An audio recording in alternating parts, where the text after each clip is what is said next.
Nous sommes heureux de vous retrouver, toute l'équipe des Tréteaux de France, et puis répondre à cette triple fidélité qui nous réunit.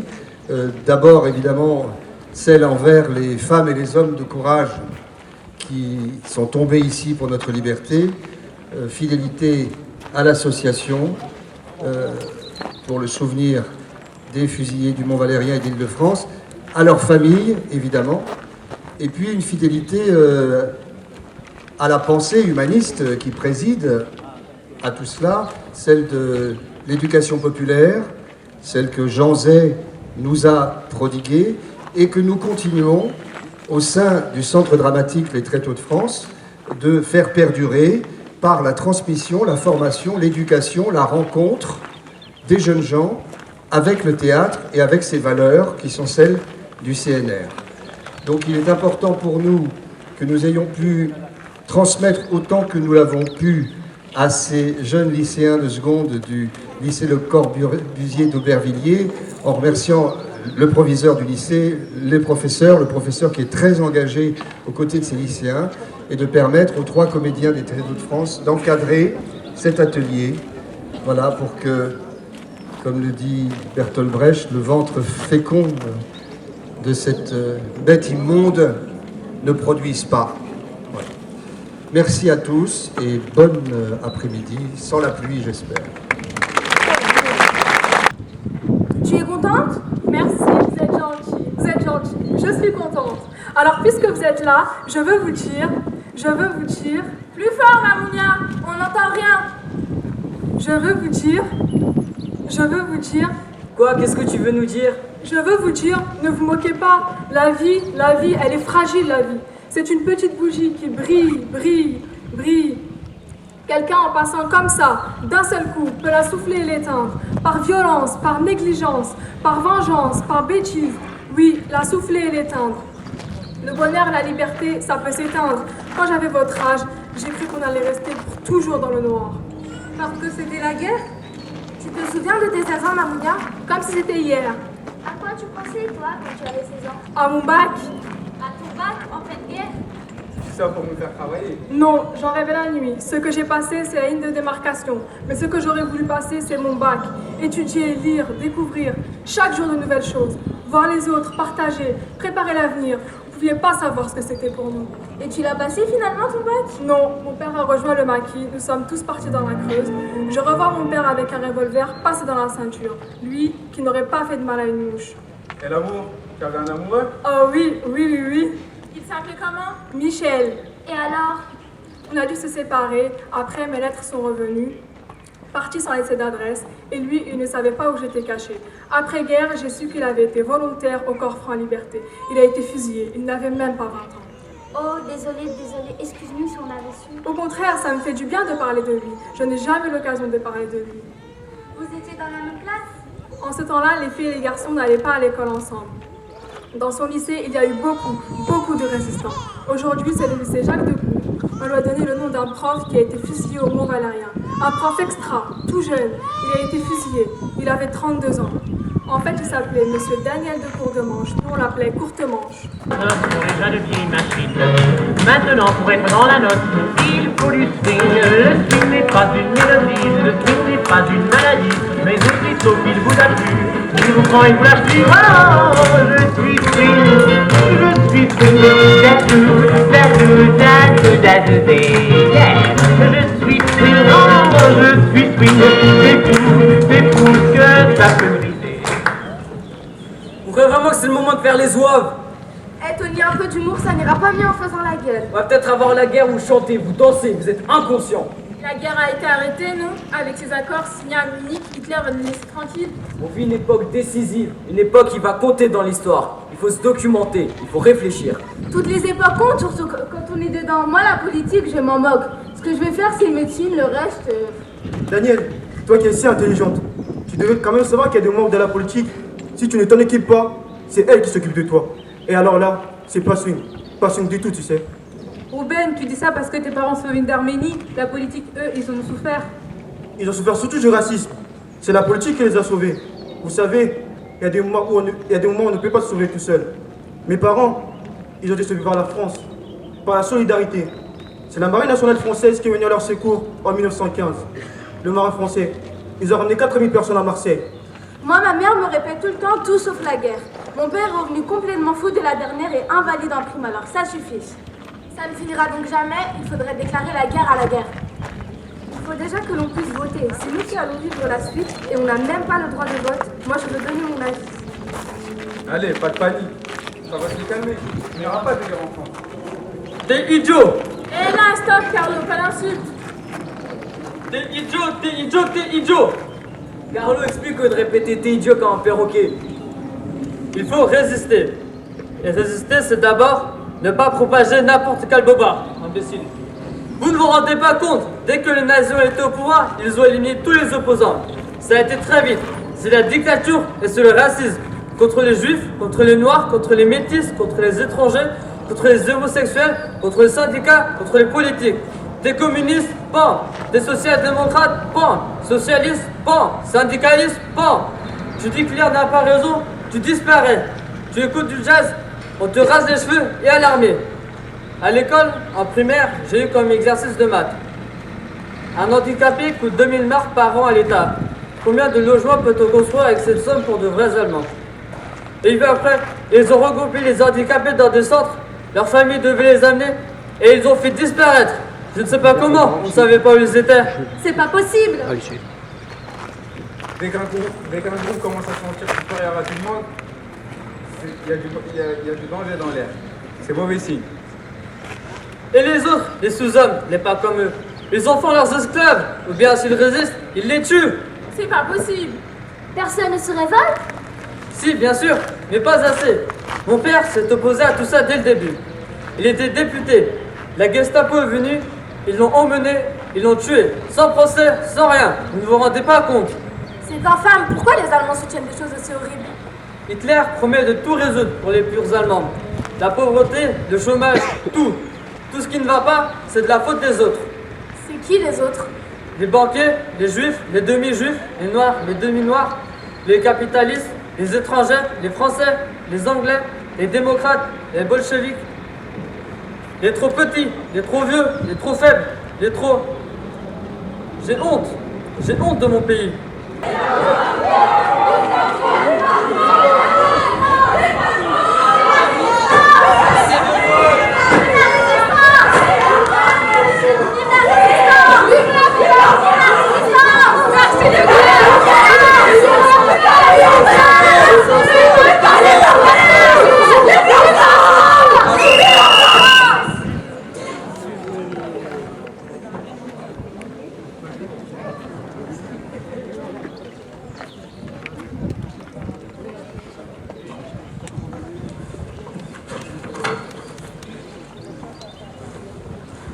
Oui, peu de gens le savent.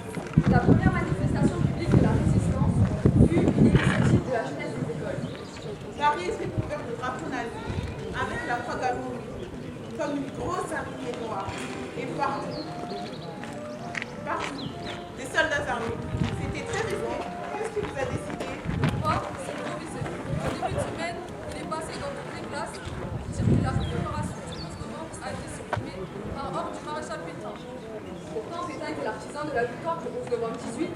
Mais là, il était devenu l'artisan de la défaite. Pétain avait décrété qu'il ne devait y avoir aucune manifestation du patriotisme ce jour-là. Cette lâcheté, ça m'a révolté, ça m'a mise en colère. Moi, c'est Louise qui m'avait donné un appel écrit à la main sur une feuille de cahier. Rendez-vous des jeunes le 11 novembre à 17h30. Apportez des fleurs et des insignes tricolores. On a recopié le papier. Moi, je veux devenir violoniste. Alors ce n'est pas recommandé pour la souplesse du poignet de recopier des tracts. Mais là, je me suis dit, tant pis, c'est quand même plus important. Recopie ces lignes et diffuse-les. Recopie ces lignes et diffuse-les. Recopie ces lignes et diffuse-les. Et je recopie avec les autres. L'abbé disait, étudiant de France, le 11 novembre restez pour toi, jour de fête nationale, malgré l'ordre des autorités opprimantes, il sera jour de recueillement. Tu n'assisteras à aucun cours, tu iras honorer le soldat inconnu à 17h30. Le 11 novembre 1918 fut le jour d'une grande victoire. Le 11 novembre 1940 sera le synode du plus grand encore, tous solidaires pour que vive la France! Bravo Marie, bravo Daniel! Et pour vous, et tout pour C'était signé? Non, c'était pas signé, c'était tous contre l'occupant. Vous êtes tous allés manifester? Non, pas moi. Je n'ai plus de papier. Les réfugiés ont été dénaturalisés. On est devenus sans papier. Apatrides. On ne sait pas encore ce qui va se passer pour nous. Mon père a été envoyé dans un camp au Vernet. Il m'a dit qu'il a retrouvé des anciens combattants de la colonne britannique, de la guerre d'Espagne. Et dire que ce sont eux qui se sont battus contre les fascistes et qu'ils se retrouvent dans un camp, mais c'est révoltant. Ça les protégera peut-être de la vengeance des Allemands. Comment avez-vous fait pour distribuer vos tracts? On s'est dit devant le lycée. Un surveillant est arrivé. Qu'est-ce que vous faites là? Bah, vous voyez bien, je distribue des tracts. Tenez. Il lit et me dit. C'est bien. C'est très bien ce que vous faites. Donnez-les-moi, je vais les distribuer. Je ne lui ai rien donné du tout. J'étais sûre qu'il allait les jeter à la poubelle. Il paraît que le professeur en a fait taper à la machine pour les profs. Vous avez entendu l'appel du général de Gaulle? Non, on n'a pas la TSF. Il s'appelle vraiment de Gaulle ou c'est un faux nom? C'est son nom. Moi, je l'ai entendu, le 18 juin. C'était vraiment extraordinaire. Il a dit que le combat n'était pas fini, qu'il ne fallait pas renoncer, que les Anglais étaient avec nous et qu'il fallait que les Français résistent pour être présents le jour de la victoire. Et vous, Tony? Vous êtes aux jeunesses communistes. Le parti communiste appelé à manifester? Non, mais j'ai manifesté. Le soldat inconnu, c'est important. C'est le symbole de ceux qui ont donné leur vie. Le peuple, les anonymes. Et puis il fallait montrer aux Allemands que la France n'était pas devenue une annexe du Reich. Moi, j'avais accroché à mon manteau un bouquet bleu, blanc, rouge. Les gens m'applaudissaient dans la rue. Nous, on avait bricolé une carte de visite géante en carton, avec marqué dessus, avec les compliments de Charles de Gaulle. Mais elle a tout de suite été enlevée par la police. Dommage, ça avait du panache. Il y avait au moins 100 filles du lycée La Canale, avec des cocards tricolores. Plein de monde. Vers 6 heures, les flics ont essayé de nous disperser. On n'a pas bougé. Alors, ils ont appelé les Allemands. J'ai vu des camions de soldats arriver vers le rond-point des Champs-Élysées. Ils ont pris position avec des fusils mitrailleurs. Quand on a vu ça, on s'est mis à crier, à siffler. Vive la France! Vive la France! Vive la France!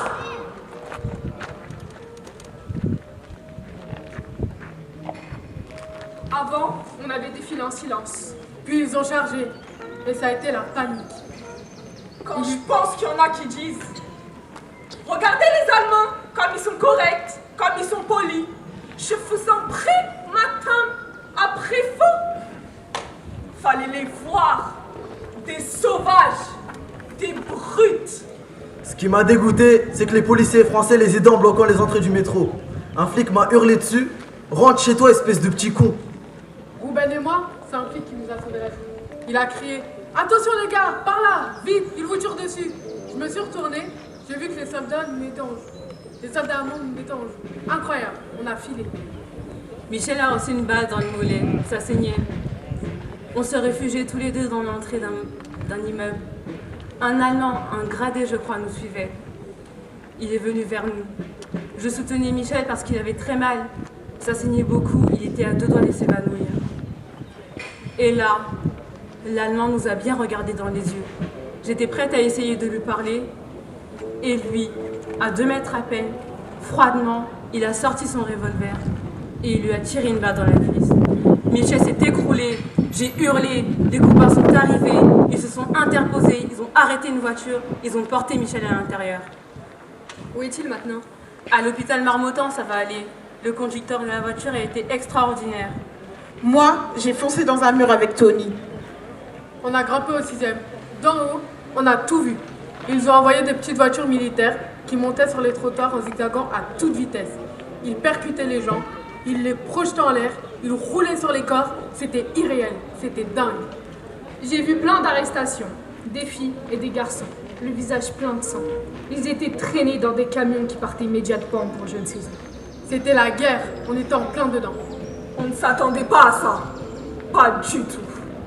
Il y eut 2500 manifestants, majoritairement des lycéens. 1000 arrestations. Et dans les hôpitaux parisiens, beaucoup de blessés. Des morts, on ne le saura jamais. En mai 42, le port d'un insigne, une étoile jaune que l'on doit payer avec un coupon de tissu, est imposé aux personnes d'origine juive. T'es juif? C'est pas possible, tu nous avais pas dit. Pourquoi le dire? Pourquoi raconter les origines de sa famille si on ne vous le demande pas? Je suis française, ma famille est en France depuis le Moyen-Âge, ou à peu près. Tu vas le porter ces temps-ci? En classe aussi? C'est obligatoire, parce qu'il se trouve que j'ai 3 grands-parents de confession israélite.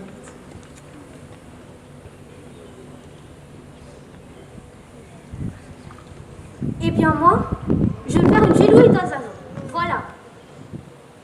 L'autre jour, pendant le cours, un prof a fait une allusion vraiment moche. Il a dit « Sarah, vous devriez rejoindre vos congénères à Drancy. » J'étais écœurée. Je ne savais pas quoi dire. Alors pendant tout le cours, j'ai tenu la main de Sarah pour lui dire que j'étais avec elle, que j'étais de son côté. Moi, je n'arrive pas à convaincre mes parents de partir en zone libre. Mon père est un ancien combattant de 14-18. Il a été décoré. Il adore Pétain. Il est sûr qu'il ne risque que rien. Il ne veut pas partir. Linda est allée voir son père au Vernet. Il paraît qu'il crève de faim là-bas. Nous aussi on crève de faim. Avec mes tickets, j'ai droit à un demi-litre de lait par semaine. Tu vois ce que ça fait par jour? Et puis j'ai froid aux pieds. J'avais donné mes chaussures à réparer au cordonnier. Et quand je suis partie les reprendre, il m'a dit qu'il y avait un supplément. Maman n'a plus un sou. Elle ne peut pas les payer, alors il les a gardés.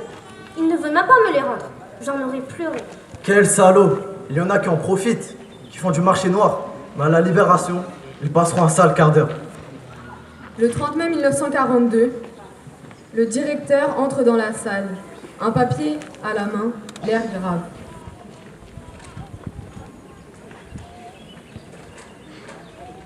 J'ai une triste nouvelle à vous annoncer. Votre professeur, M. Daniel Courdemanche, a été arrêté et fusillé par les militaires qui nous occupent. Il m'a fait parvenir une lettre qui m'a chargé de vous lire. La voici. Ayant l'autorisation de vous écrire, je veux m'adresser auprès de vous, d'interrompre brusquement mon service. Excusez-moi auprès de mes élèves et faites dire spécialement à mes élèves de première que j'ai bien pensé à Danielsen d'Egmont, que nous avons travaillé ensemble sous toute réserve de modestie. Egmont de Goethe, je m'en souviens. Ça remonte à bien loin de nous cette histoire. On ne comprenait pas grand-chose. Mais maintenant, c'est vrai. C'était vrai. C'était notre prof. Egmont de Goethe disait « Je meurs pour la liberté pour laquelle j'ai vécu et lutté. Je meurs pour ce que nous avons de plus cher et de plus précieux. » Voilà. Quand vous lirez cette lettre, je ne serai plus de ce monde. Je meurs pour que vous soyez libres, qu'on ne nous oublie pas, qu'on rende justice à notre souvenir après la guerre. Ça suffit.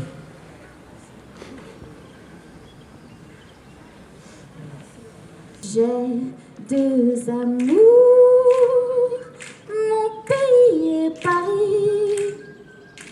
Par eux toujours, mon cœur est ravi. Oui, je suis française maintenant. J'ai demandé la nationalité française et je l'ai obtenue. J'ai choisi la France. Pourquoi? Parce qu'en France, il n'y a pas l'apartheid comme en Amérique. Quand je suis retournée en Amérique, on me refusait l'entrée d'hôtels, de boutiques, de restaurants, de cafés, uniquement parce que j'étais noire. Malgré ma notoriété, malgré ma richesse, c'est le racisme. Vous aussi? On vous refusait l'entrée? C'était la ségrégation? C'est affreux, ça ne finira donc jamais. Les hommes n'apprendront jamais la leçon. Nous sommes tous semblables. Pas pareils, mais semblables et égaux. En Amérique, je ne pouvais pas prendre un café avec des blancs. Je devais utiliser les toilettes pour les gens de couleur. C'est comme ça qu'ils disaient à Saint-Louis. Et je devais monter dans la dernière voiture du train. Et pourtant, j'ai eu un succès fou dans les salles avec mes shows. L'apartheid, c'est absurde. Il faut toujours se battre comme les Français qui se sont battus pour les droits de l'homme. Le public français m'a aimé. Et moi, je l'ai aimé. J'ai tout de suite compris ce que préparaient les nazis. Une ségrégation dans toute l'Europe entre eux et les autres. Qui est français? C'est simple. À mon avis, celui qui la défend, celui qui est d'accord avec ses valeurs, qui défend sa devise. Liberté, égalité, fraternité.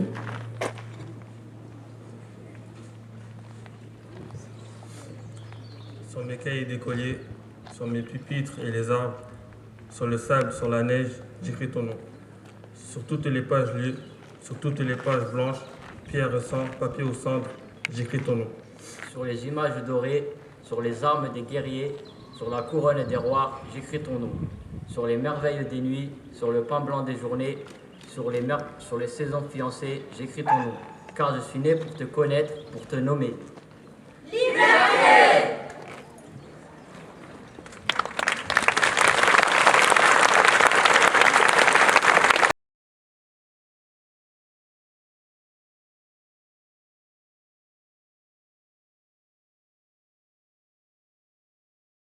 Mais cette année, nous avons le privilège d'avoir un grand acteur, Robert Hossein, qui nous a proposé de lire un poème, mais il va vous expliquer lui-même pourquoi il a écrit ce poème. Donc je passe la parole maintenant à Robert Hossein. Merci. Alors je ne sais pas si vous m'entendez. Oui. Parce que ce ne sera pas de ma faute, mais celle du micro. Je plaisante, voilà. Je suis très ému et touché de vous lire ce poème parce que le frère de ma mère, mon père était un très très très grand musicien, symphonie, concerto, ballet, tout ce qu'on voudra, et cinéma. Et ma mère, qui était d'origine russe, avait un frère, et alors il s'appelait Lova. Lova, ça veut dire amour en russe. Et Dieu veut que je le porte et que je le parle, mais je n'ai pas toujours vécu avec mes parents. Et ma mère a été tellement bouleversée lorsque mon oncle, son frère, dans la résistance, grand résistant, a été fusillé au Mont-Valérien, jeune, vers 32 ans. Alors, j'étais en pension, Meudon, Chatou, Clamart, etc. Et lorsque j'ai appris sa mort, il avait énormément de cœur, il était remarquable, merveilleux, généreux, et il est mort, fusillé, comme résistant. Alors, j'avais 14 ans, j'étais encore dans les pensionnats, et j'ai écrit ce poème que je vais vous lire à 14 ans. Et je le lis aujourd'hui, il avait paru, et je suis ému et heureux et touché que vous soyez là et de vous le lire. Je suis venu ici avec ma femme aussi, qui est parfaitement au courant de tout. Et voilà. Alors, j'essaye de vous le lire et de parler assez fort. Je ne dois pas oublier que j'étais aussi acteur. Vous croyez? Ah, il faut parler plus près. Là, on n'entend pas. C'est trop fort. La dernière nuit, je suis allongé dans une cellule de pierre. Ma tête est appuyée contre la pierre. Mon corps est appuyé contre la pierre comme de la colle. Ma main caresse le mur rugueux et lisse. Ma main caresse le mur qui glisse, le mur humide comme de la colle.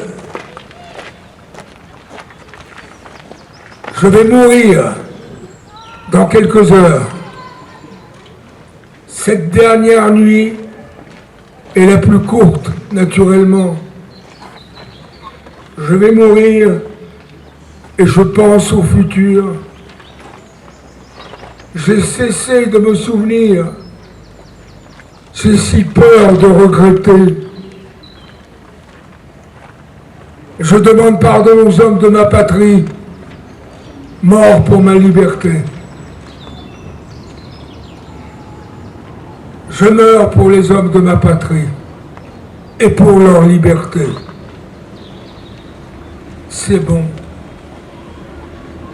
Oh, serons-nous vengés? Oh, seront-ils punis? Je crois en Dieu. Je crois. Je suis allongé dans une cellule de pierre. Je suis allongé dans un carré de nuit. Toute chose est sans valeur pour moi à présent. Je ne suis plus que nuit à présent. et je ferme les yeux. Je dors, je rêve. Le petit Pousset, avec ses larges bottes, les bottes, les bottes, les bottes.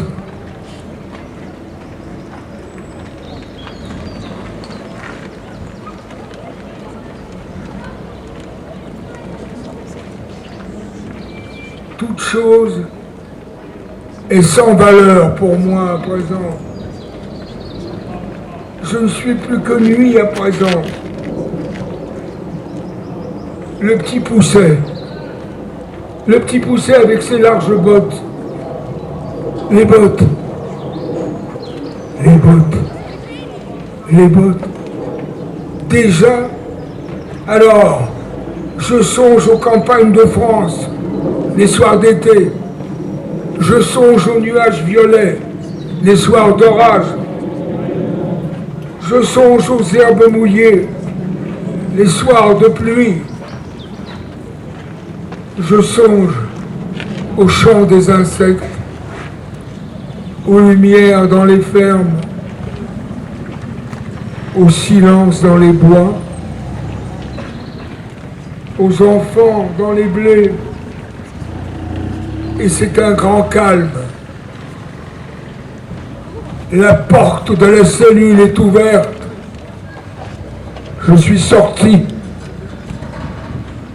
Parmi les bottes, je suis allé dans un monde meilleur. Voilà.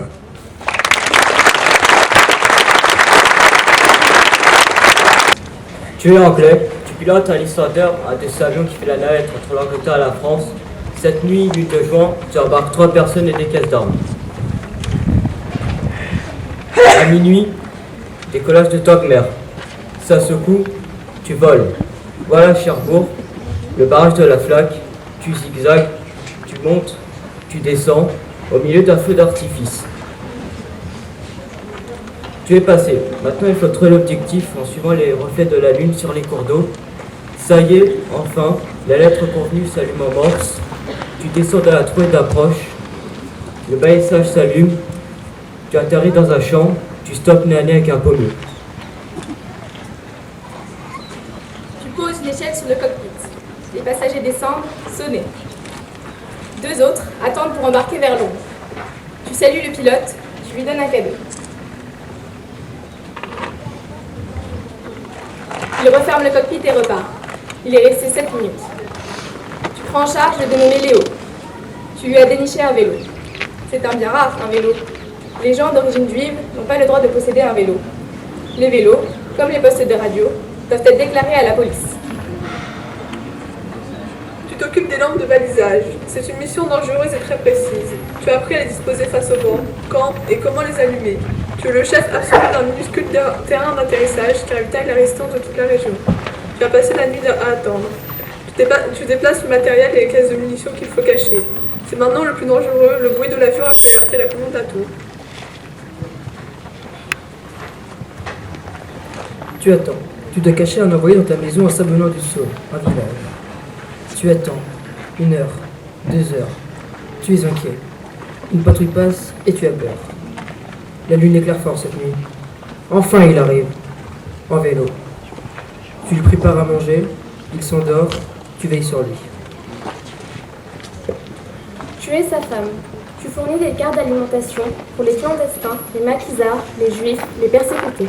Tu travailles à la mairie. Tu t'es arrangé pour récupérer des cartes sous de faux noms ou de noms de gens qui ne sont plus là. Autour de toi, dans le village, tu vois des gens faire du marché noir, profiter de la misère, s'enrichir. Toi, tu restes net et tu prends des risques. Tu fais passer la ligne de démarcation par ton champ. Avec ta femme et tes enfants, tu as bien connu des raisons. Hier, vous avez fait passer la ligne à des enfants, des juifs, séparés de leurs parents. Les jeunes de l'OSE, qui avaient 14-15 ans, s'occupaient de ces enfants. Tu t'es beaucoup exposé. 3 jours avant le débarquement, tu seras arrêté avec toute ta famille. Aucun de vous ne reviendra d'Auschwitz. Ce fut un des derniers convois. des enfants. Un par un, c'est comme ça. Retrouveront-ils un jour leurs parents? Le plus dur, c'est de retenir par cœur les noms. Les vrais noms, les faux noms. Où est l'enfant? Où est son père? Où est sa mère? Sous quel nom? On ne peut pas garder de liste. Alors, si on te demande comment tu t'appelles, tu dis j'ai... Qu'est-ce que tu dis? Simon Galli. Chut, non, tu dis Gérard Martin, d'accord? D'accord, Gérard Martin. Pourquoi? Je n'ai pas le temps de t'expliquer. C'est pour sauver maman, papa-maman. Tu es d'accord? Pourquoi alors Gérard Martin. Toi, Simon, tu en as marre. Marre. Qu'est-ce que c'est que ce monde où tu ne peux plus être ce que tu es? Tu en as marre de ne plus aller à l'école, d'avoir perdu tous tes copains. Mais tu penses à tes parents, il faut qu'ils soient fiers de toi. Quand vous vous retrouverez, tu leur as promis quelle fête on fera à ce moment-là.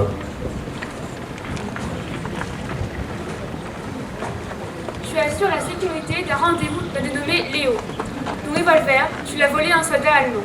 Avant, tu étais violoniste, dans un grand orchestre national. Tu as hésité à t'engager, car tu n'avais pas de se blesser aux mains. Mais il le faut. Il faut qu'il claire son vaincu. Il le faut. Alors, tu crois en ta bonne étoile. Tu verras la libération de Paris. Oui, tu la verras. Tu fais équipe avec celle qu'on appelle la violoniste. Tu es partisan et pourtant tu es allemand. Avant, en Allemagne, tu étais footballeur professionnel. Ta vie, c'était le foot. Un jour, à 19 ans, tu as marqué un but décisif à Stuttgart. Vous avez gagné.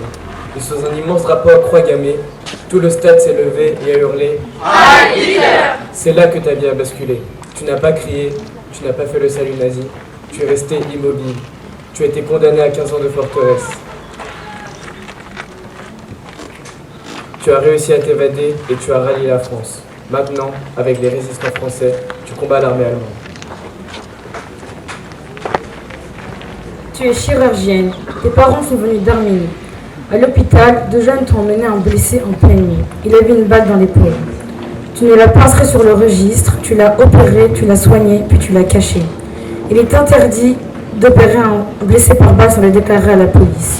Tous ceux qui ont assisté de près ou de loin à cette opération, médecins, infirmiers, anesthésistes, sont en danger. Personne n'a parlé.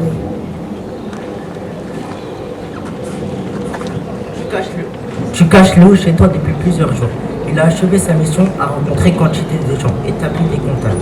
Il tape son rapport sur ta machine à écrire et le transcrit avec une grille de code. Au fur et à mesure, tu brûles ses notes. Il te remet son rapport codé. Tu le roules soigneusement, tu le caches dans le guidon de ton vélo et tu vas le transmettre à un agent de liaison. Tu récupères les documents pour le transmettre à un opérateur radio. Si tu es dédommagé, il faudra avaler tous ces papiers. Même codés, ce sont des renseignements qui ne doivent pas tomber entre les mains de la Gestapo. À la Croix-Rouge où tu travailles, un jour quelqu'un vous a remis une lettre trouvée par terre. C'était écrit à remettre à la Croix-Rouge. Le mot disait « Ma chère petite fille, mon cher Gustavo, ta mère écrit sa dernière lettre. Demain, à 6 h, le 10 mai, je ne serai plus. Ne pleure pas, ta mère ne pleure pas non plus. Je meurs avec la conscience tranquille et avec toute la conviction que demain, tu auras un ami heureux. Sois fière de ta mère, mon petit amour. J'ai toujours ton image devant moi. Sois heureuse pour toute ta vie, avec ton père, avec tout le monde. Adieu, mon amour, ta mère, Olga Blancy. » Après avoir lu ça, tu étais déterminée, plus que jamais. Olga Blancy, DFTP, nom de code, Pierrette, 32 ans. Tu es capitaine d'un caboteur de 18 mètres, en pleine tempête, pas loin des présents, une des zones les plus dangereuses de la côte. Tu salues au passage l'île de Saint, où en 40, tous les hommes de l'île, tous 128, sont partis continuer le combat en Angleterre.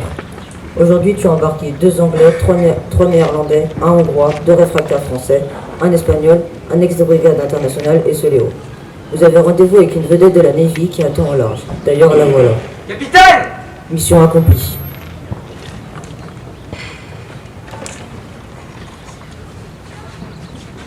Cette chaîne, on peut la rembobiner, la refaire version catastrophe. L'ami qui se défile, le voisin qui dénonce, la lampe oubliée, l'enfant qui oublie son faux nom, la chirurgienne qui refuse d'opérer, l'avion qui s'écrase, etc. Les saloperies ne manquent pas en période troublée. Mais non, cette chaîne a tenu bon, beaucoup d'autres chaînes ont tenu bon, et si la résistance a perduré, si elle était là le jour J, si elle a continué après les victoires à porter l'espoir jusqu'à aujourd'hui, c'est parce qu'il y a eu ces chaînes de solidarité. C'est parce que toi et toi, tu as préservé ce qu'il y a de grand et de beau en l'homme. La générosité, le sens de la justice. Oh là là, les grands mots. Vous savez ce que dit Arsène Tchakarian du groupe Manouchian, un compagnon de lutte d'Olga Blanchich? Nous ne sommes pas des héros. Il ne faut pas croire que nous n'avions pas peur. Nous avons résisté car nous en avions la possibilité. Pas de travail, pas de famille. Et parce que nous aimions la France, elle nous avait adoptés. Mais il faut imaginer dans quel état nous étions. Pour ma part, je ne mangeais pas. Je n'arrivais pas à avaler. J'avais comme une boule dans la gorge. Je ne dormais pas non plus et si, par épuisement, je finissais par sombrer, je ne faisais que des cauchemars. À la fin de la guerre, je pesais 40 kilos. On se sentit avec nos petites préoccupations, nos petites vies. Petite? Pourquoi petite? On a quelque chose de grand, je dirais même de grandissime. Quoi donc? La vie. Nous sommes vivants, nous avons hérité de tout ça et nous pouvons continuer. Agir, écrire, aimer, faire des choses, créer des liens, des amitiés, faire refleurir. Refleurir? Tu me fais rire? Faire refleurir quoi? Quoi? Eh bien, le meilleur. Tout simplement, le meilleur.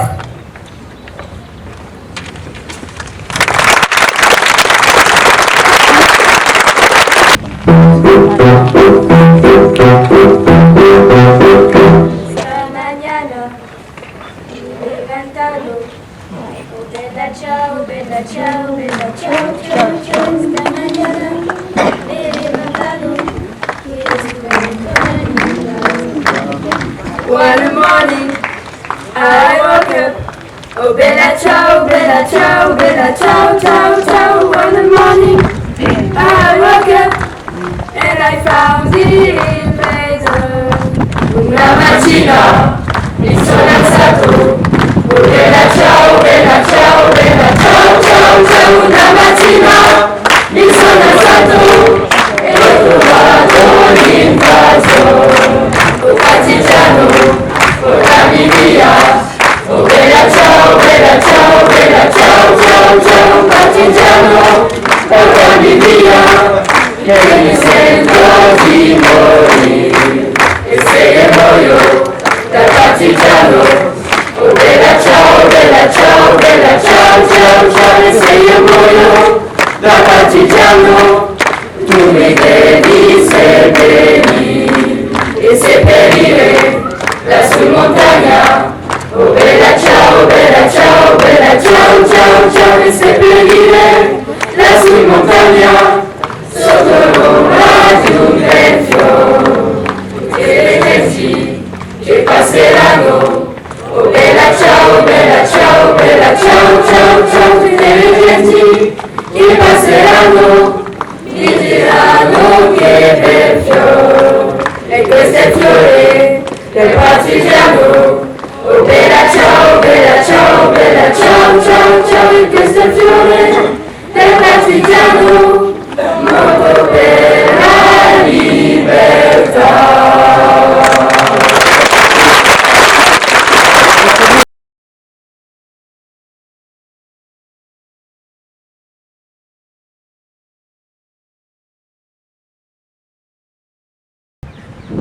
Il y a des amours partout, on ne passera pas. Toutes les routes sont barrées. Ça fait 10 heures qu'on tourne. Si j'avance, ils tirent. Désolé de rentrer dans cette galère. Rentrons. Non, docteur, rentrez, jamais, ce n'est pas possible. À l'impossible, nul n'est tenu, cher ami. Je connais un responsable de la résistance dans le coin. On lui a demandé pour qui.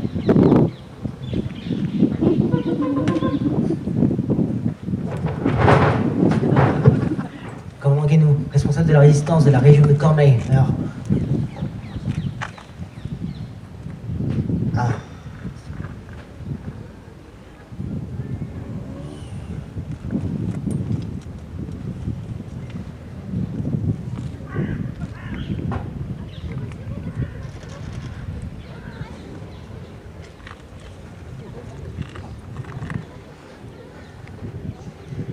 Alors les gars, je vais vous dire, vous y prenez mal, très mal. La Croix-Rouge, ça ne les impressionne pas du tout. Les Allemands s'en foutent complètement de la Croix-Rouge. Laissez tomber cette bagnole. Va prendre une camionnette fermée. Je vais la faire conduire par 2 gendarmes en moto. Des hommes de confiance, des as. Vous allez voir, ils vont prendre tous les risques. Des gendarmes? Ils sont des nôtres. Vous n'avez qu'à rester planqué au bas de la voiture. La camionnette fermée. Moi je conduis, ils ouvrent la voie, ils tirent s'il le faut, ça passe ou ça casse. Par contre je vous dis, ça tire de tous les côtés. Exécution! Docteur, vous venez aussi?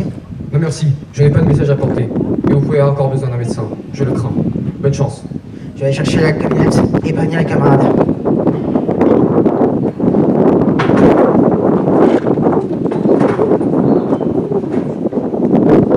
On y va, allez-y, montez.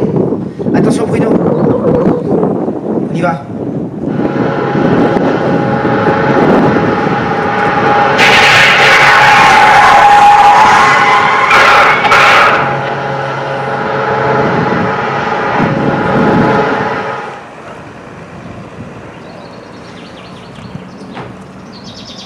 On est arrivé. Ah, c'est pas beau la campagne française au mois d'août? Bon, venez. Vous voyez dans le ballon là-bas? Les soldats? Ce sont des Américains. Des Américains? Mon Dieu, des Américains, des Américains. On n'a pas de quoi pleurer. Des Anglais aussi, des Canadiens. Bon, faites attention. Vous voyez dans la meule là-bas? Il vient derrière la meule. Il y a des Allemands avec des mitrailleuses. Dites aux Américains de se méfier. Et me voici traversant après vers des soldats américains en train de pique-niquer pour un beau jour d'été. Je m'avançais mieux. Je reconnais leur accent, ce sont bien des Américains. Ils me regardent interloqué. Je n'ai pas l'air d'un paysan, je n'ai pas l'air d'un soldat, je n'ai l'air de rien. Je suis le commandant gallois, délégué de la résistance parisienne chargé d'une mission urgente pour le commandement allié. Pouvez-vous me conduire un chef? Ok, monte dans la jeep.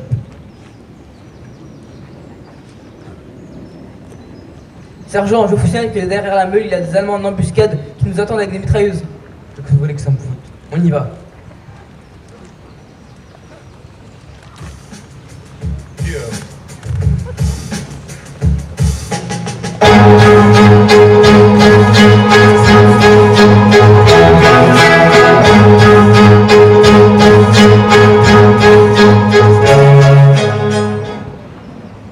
On y est. La fête est vidame, heure et loire. Un camp américain impressionnant, des tentes partout à perte de vue. Je suis bien un interrogatoire. Il s'assure que je ne sois pas un espion. Ça dure, je réponds aux questions. Ils sont très bien informés sur le réseau. C'est ma deuxième nuit sans dormir. À 1h du matin, on me conduit dans une nouvelle tente. Déboule un homme, grand, en bras de chemise, pas coiffé, pas rasé. Qui est son grade? Qui est-ce? Mystère. Que vous avez à me raconter? Au nom du colonel Roll, chef de la résistance intérieure de Paris, je demande à se fournir au secours de Paris le plus vite possible. Je ne peux rien faire pour vous. Rien? Pour quelle raison? Pour la raison fort simple qu'une opération comme celle que nous menons en ce moment même, et qui consiste à chasser les nazis de l'Europe tout entière, est une opération qui a été conçue et mûrie longtemps à l'avance. Dans une guerre, voyez-vous, il y a des plans longuement élaborés et qui engagent de nombreux corps d'armée. Du D-Day jusqu'à la victoire finale, nous avons des objectifs. Nous allons les prendre en tenaille comme ça et remonter vers le Rhin. Paris n'est pas un objectif militaire, Paris ne sert à rien, Paris nous retarderait, le plan ne passe pas par Paris. Le plan ne passe pas par Paris? C'est cela. Regardez, on les prend comme ça et nous remontons vers l'Est. Que devons-nous faire alors? Ce que vous pourrez. Quand Hitler sera vaincu, les Allemands quitteront Paris. Dans combien de temps? 6 mois, 1 an, ça dépend de ce qui se passe sur le front de l'Est et à Berlin. Ne vous inquiétez pas, on les aura. Tiens, buvez un coup. Vous ne serez pas trop fatigué pour faire un long voyage? Je suis prêt à tout. Restez ici, vous aurez de nouveaux ordres. 1 heure après, une jeep arrive. Gallois, venez, j'ai hâte de vous emmener à Laval. Je vous en prie, dites-moi, l'homme qui vient de me recevoir, c'était qui?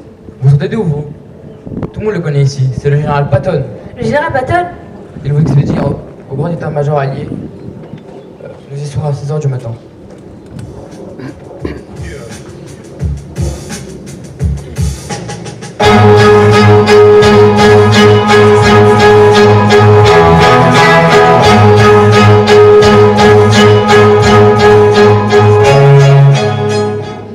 On y est.